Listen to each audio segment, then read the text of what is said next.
Hey guys, what's up? Welcome to a new video. So tonight we are going to be feeding snakes. I have my little bowl here full of nummy little delectables.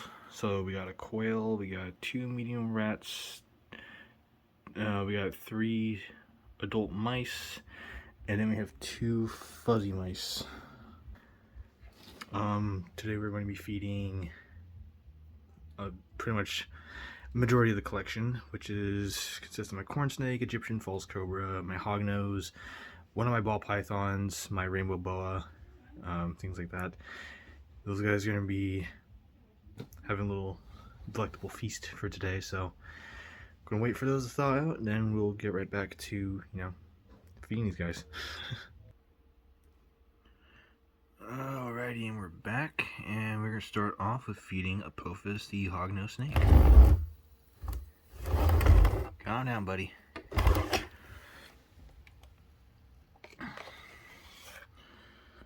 So, he's an adult male. He is a Arctic Conda 66% het for albino. Right. And he's very grumpy, as you can see. Oh, there we go. I got him eating fuzzy mice so far. Let's see if I can get a good shot of this.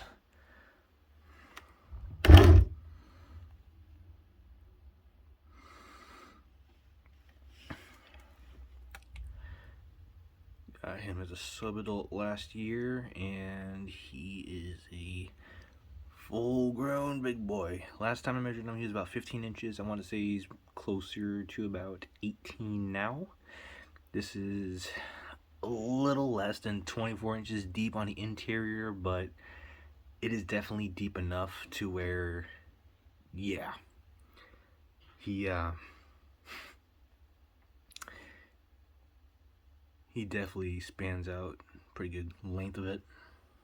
Most of it.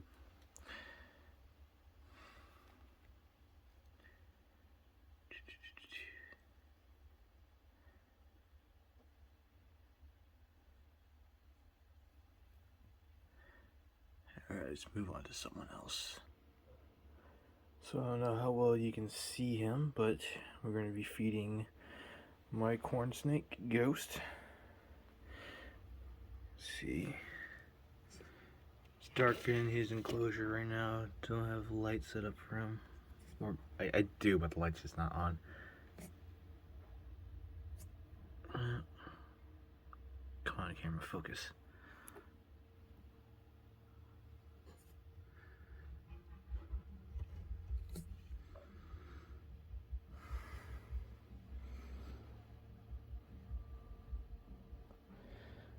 Wow, that was bad.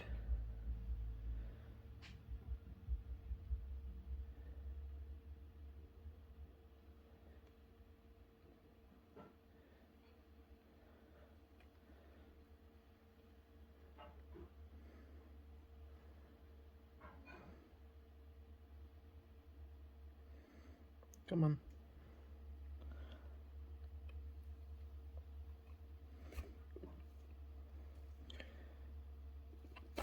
Ooh. So I've had Ghost for a few years. I actually got him at a local pet shop. Listed as an Anery Ghost morph. Never bred him or anything. Grew him up since he was like a tiny, like little hatchling. And since day one, he was always downing food. We're talking like 2 to 3 pinkies at one time. He used to be fed like 3 times a week or so. He wouldn't be fed that much, 2 to 3 times every feeding, of course. It'd mostly dubbed down to about one or two. But as you can see, he grew up pretty well.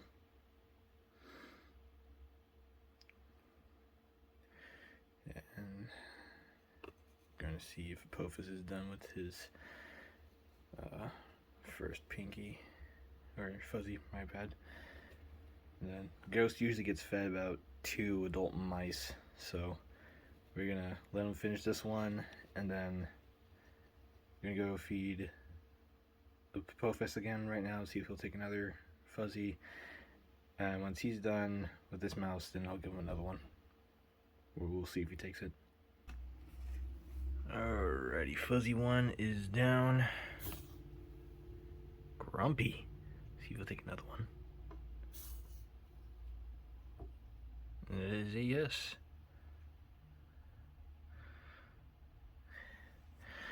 Excuse the mess I have currently going on. I gotta do a lot of reorganizing.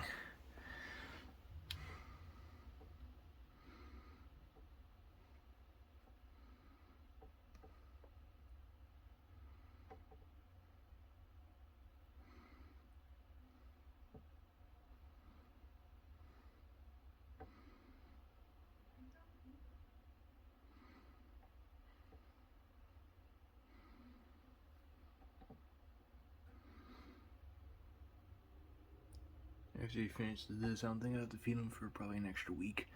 I usually feed my snakes about every other week or so, and this is just because they eat pretty good sized meals. Since he's eating 2 fuzzies, I can probably skip an extra week and, you know,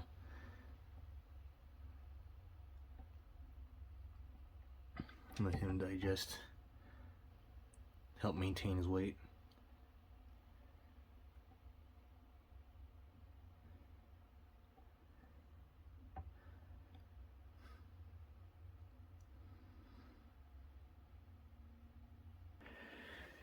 And back to Ghost for round 2.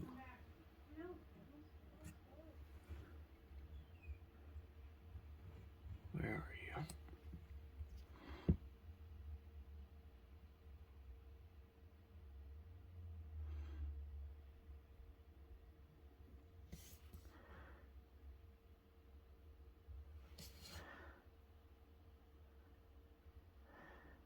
Come on. Come on.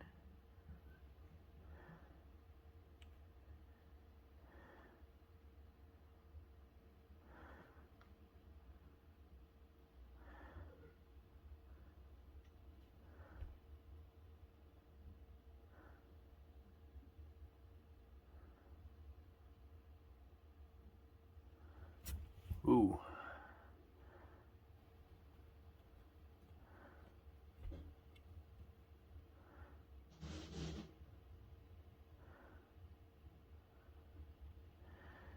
Come on.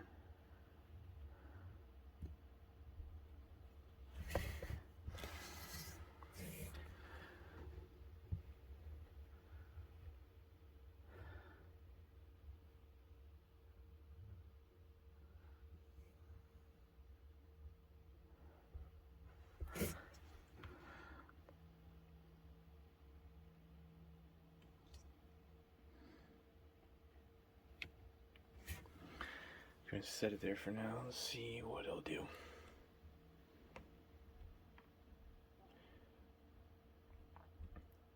Third one is the third message is a precaution for the next animal we're about to feed. So the video wound up cutting off a little bit. That's my bad. The next animal I have to be a little more cautious with. We are feeding my Egyptian false cobra. His name is Apophis. Egyptian false cobras are a rare fang venomous snake. But this one does tend to pack a bit more of a punch than most others. The average person. If I recall correctly, you are under here. I'm trying to locate him. Oh, there he is.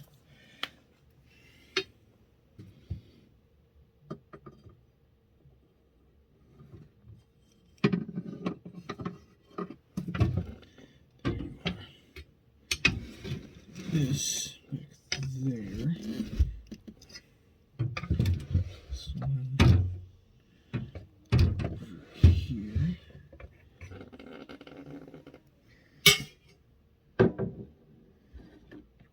probably can't see me. So let me switch doors right here.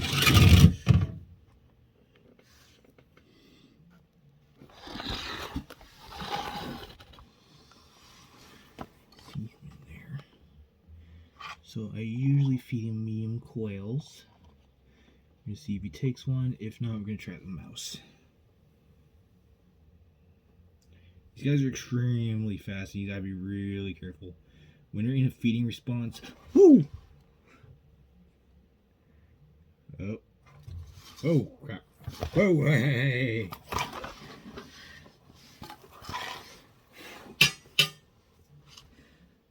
No, sir. Come on. Okay, okay. Oh.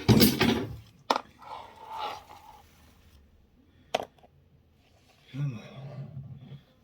Back into your enclosure. There you go.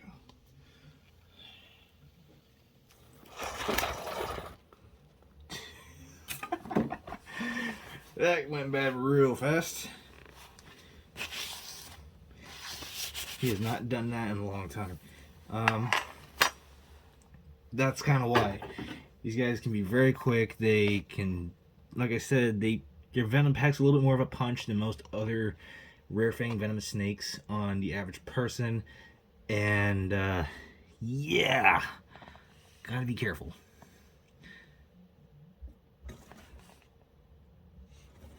There it is. Woo! And he has it.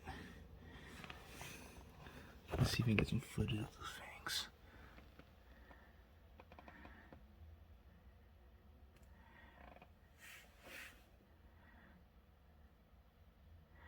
Right now what he's doing is that he is envenomating his prey.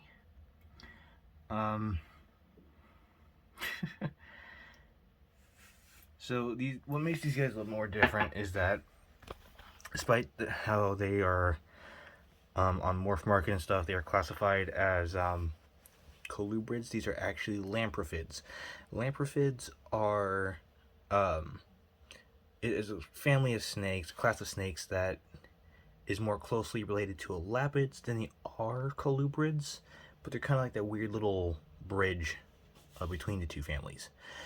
And that family does consist of rare-fanged, front-fanged, and non-venomous snakes. So what's more interesting about these guys, as well as species like the rufous and red-beaked snakes, is that their fangs are actually not in the back of their mouth, but more towards the middle, almost to the front. Their fangs also fold like a viper's. And their fangs are not gigantic per se, but they are pretty fair sized. And these guys' fangs, at least for specifically the Egyptian false cobra, as well as the species known as the stiletto snake, or sometimes referred to as the mole viper, their fangs are highly mobile. They can swing a little bit.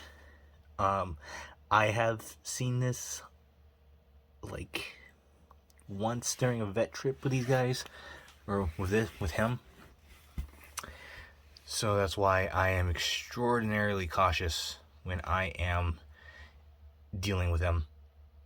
I don't want to get bit. I don't know how I would react to the venom. We don't really know anything about the said venom, and I don't feel like finding out the hard way. Right now I have him in a 3 foot by 2 foot by 2 foot setup. I do plan on upgrading him though. He's going to get a much larger enclosure. I've had Apophis for about a year, and he's actually an exceptionally large specimen, especially for a male of the species. Typically males are going to be reaching around 2 feet, maybe 28 inches. He is just shy of a full 3 feet, missing about an inch and a half of his tail. When he came in, he did have his full tail, but it was unfortunately very suffocated, and came off very easily, due to what I believe to be a lot of stuck shed, to the point where, like I said, it was very suffocated, very just cut off, and just came right off. So,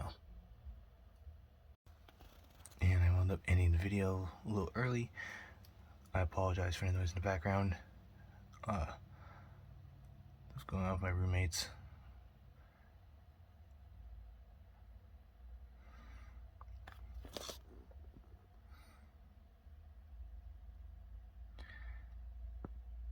Oh boy. Such a cool species. I moved the glass to close the door and he freaked out and let go.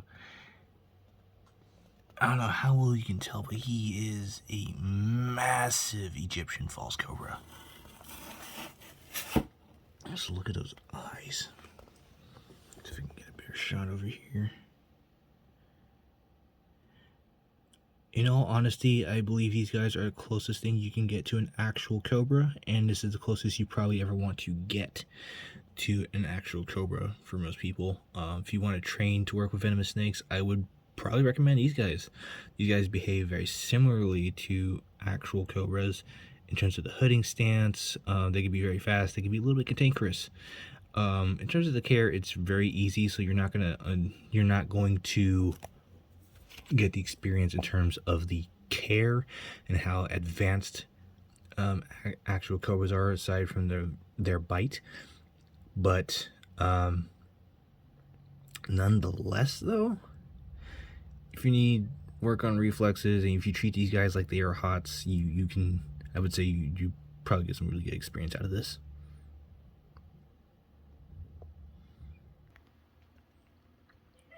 I have to reheat and thaw these rodents. The last two snakes we're going to be feeding are my Brazilian rainbow boa and my female ball python.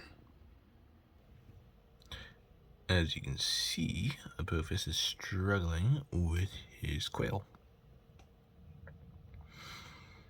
He likes to drag it around in multiple places, pretty much season it in the sand before he actually eats it. This is a natural thing for him. This is common. Also, keep in mind that if you are to ever get and work with these species, this is a very intelligent species of snake. You're always looking and pretty much studying your surroundings and always in need of some form of enrichment. Once he gets upgraded, there's going to be a lot more stuff in there for him, and I'm excited about that.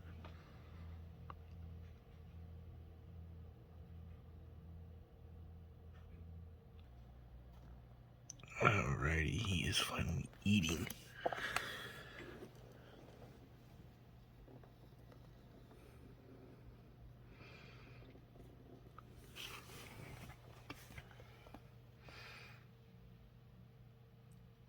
Excuse the dust stains on his glass.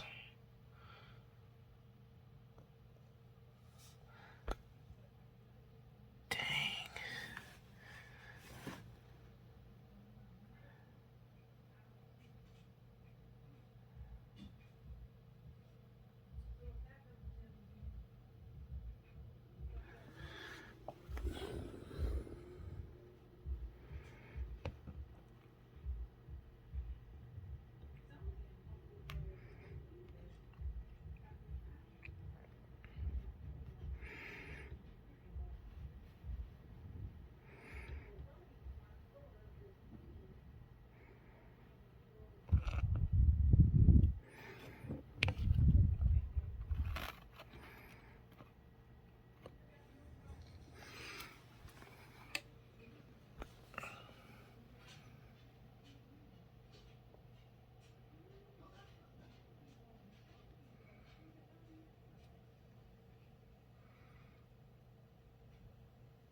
Once he gets moved, it's going to be used as a quarantine arboreal cage.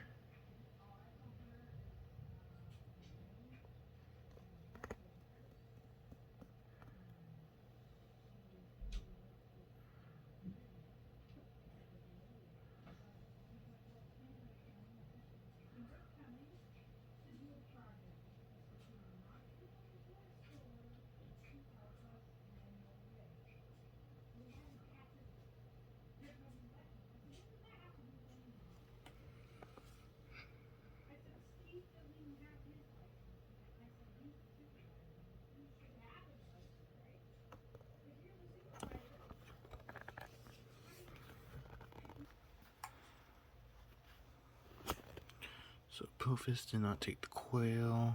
He tried to. Didn't work out.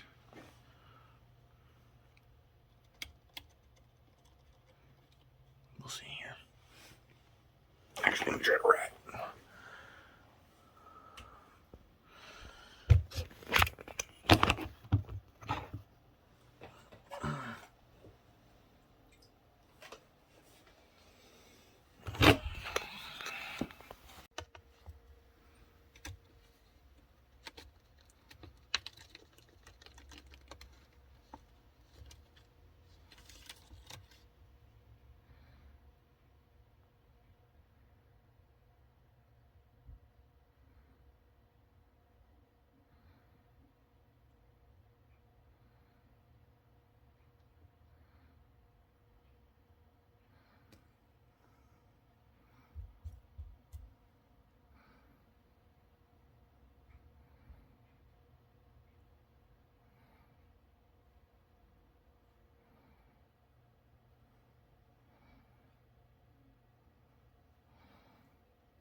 Come on.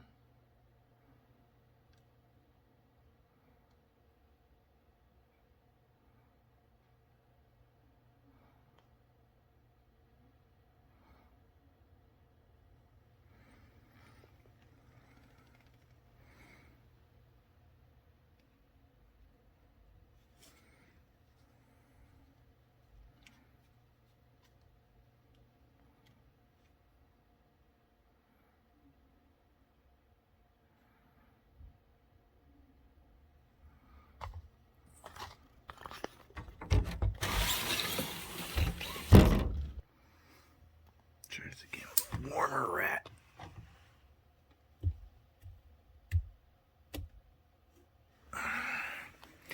He is behind a cork. Oh, there he is. You can barely see him coming out of the shadows.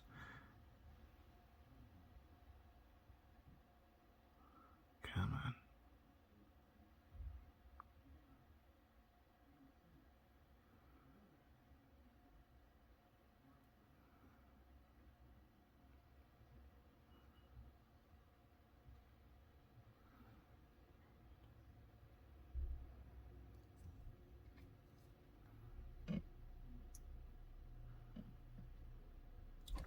Woo!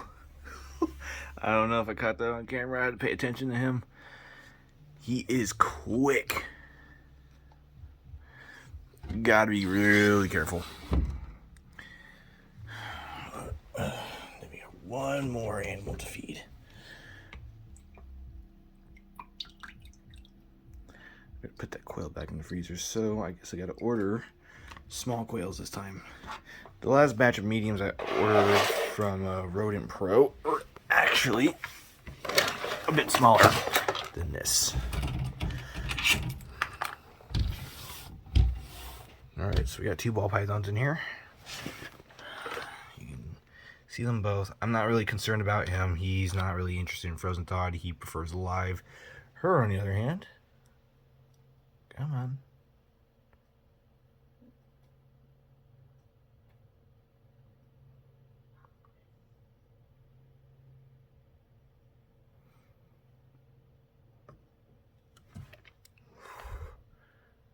Come on.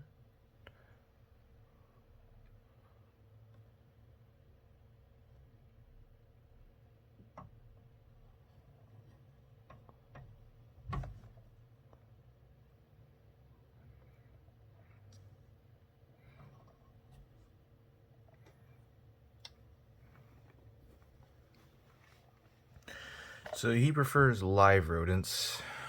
He goes between these weird phases. This big guy here is Bruno. He, like I said, he goes between phases between live and frozen thawed. Right now he's in the live phase. Don't come out, buddy. Sorry. He's very gentle. He's a very sweet boy. This here, though, is Lemon. She is a little savage. She doesn't really care. She'll eat just about anything I throw at her, live or frozen thawed. I just gotta heat it up a little bit more. have her genes listed out somewhere. I have to search for them though. I don't know. I don't really intend to breed these guys. Doesn't really matter though. Yeah, this isn't quite the ideal enclosure currently, but I am actually moving relatively soon here. And once I move, I will then build them the enclosure that they deserve, which is it's going to be an 8-foot by 4-foot by 2-foot tall setup. So these guys are going to have quite a bit of space, which I am excited for. But until then, they're going to be in here. I'm going to reheat the radic one more time. I'm going to put the quail away. Try this again.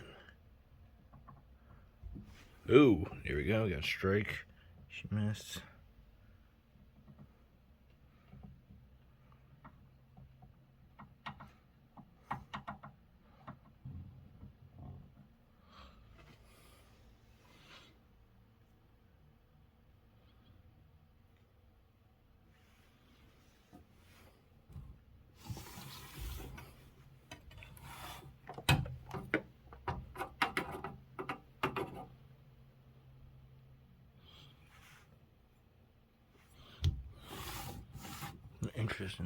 Not so much interested in the food for him as much as he's just curious of what's going on. Dude! Yeah. Alright, well, I guess the ball pythons did not want to eat, so it is what it is. I guess that's it for today. If you enjoyed the video, like, comment, subscribe. I will try to post as much as I possibly can. I do have a lot of things I have to do, and I will try to film them just so, you know, you guys can see the process of what I do. Like I said, that's it for now, and I will see you guys in the next video. Bye.